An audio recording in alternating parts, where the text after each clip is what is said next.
It starts with a feeling, a knot in your stomach you can't ignore. The phone, once a source of excitement, now feels heavy in your hand. You check it again and again. Nothing. The man who was just yesterday making you laugh and planning your next date has vanished. He's gone silent. Your last message sits there, unread, a digital monument to your vulnerability. You replay every conversation, searching for what went wrong. The confusion turns into self-doubt. Was it something you said? Did you seem too eager? This experience is incredibly common, yet it feels intensely personal. Millions of women are staring at their phones, feeling that same cold dread. The emotional whiplash is staggering. One moment you feel chosen, the next invisible. Your brain craves closure, but in the silence, your imagination runs wild. Let's be clear, your feelings are valid. The frustration, the hurt, the anxiety, it's all natural. You invested your time and hopes into this connection. When it's severed without warning, it's a genuine loss. But pause the self-blame. Just for a moment, consider this. His silence might have nothing to do with you losing your appeal, and everything to do with him being overwhelmed by it. Sometimes it's not about you at all.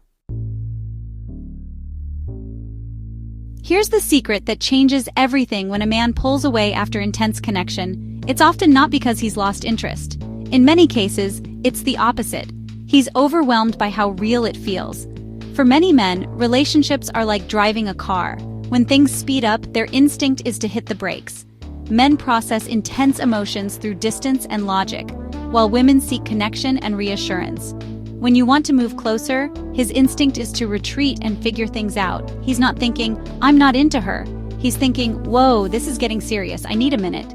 His need for space isn't about you, it's about his own fears and need for autonomy. While you interpret his silence as rejection, he sees it as self-preservation.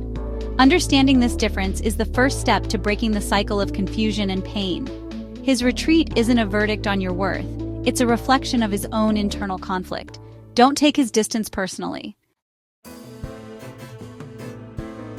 When he goes silent, our instinct is to close the gap, to fix it. We send a follow-up text, maybe two, hoping to reignite the connection. But chasing is the most counterproductive thing you can do. Every attempt to re-engage only confirms his fears and adds pressure. He pulled back because he felt overwhelmed. Your pursuit feels like more pressure. By chasing, you signal you're more invested, shifting the power dynamic and lowering your perceived value. You also show that his silence deeply affects you, making him feel responsible for your happiness. Instead of wanting to fix things, he's more likely to pull away further. The most powerful move? Do nothing. Give him the space he's seeking. By not chasing, you show strength and confidence. Your world doesn't stop turning without him. This independence is incredibly attractive. It gives him room to miss you and want to close the distance himself.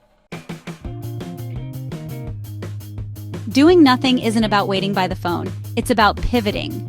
Redirect that anxious energy back into yourself. Shift your focus from, "How do I get him back?" to, "How do I become so happy that his presence is a bonus, not a necessity?" Put the phone down. Turn off notifications. Create phone-free time. Use those moments to read, listen to music, meditate. Break the cycle of checking and waiting. Reclaim your mental real estate.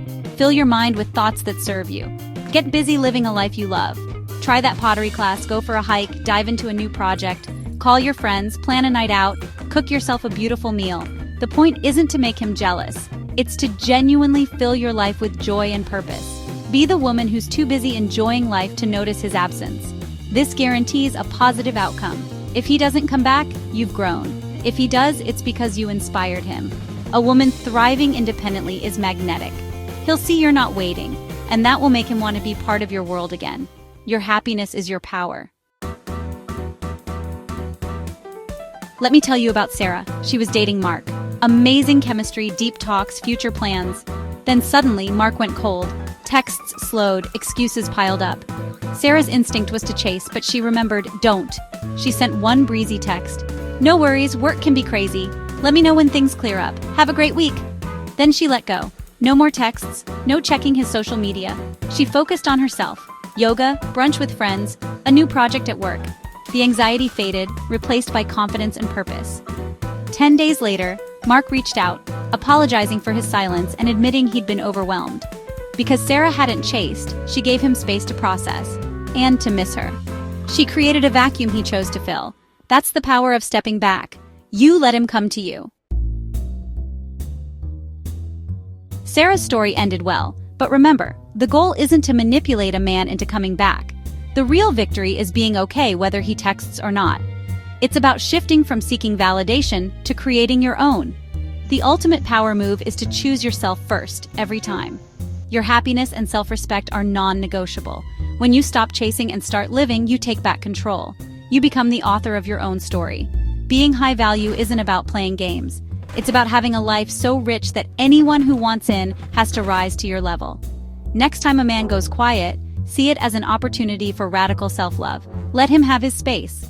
In the meantime, become the most vibrant, confident version of yourself. Remember, you are the prize. Invest your energy in yourself, and the right person will step up. That's how you get the guy, without ever losing yourself.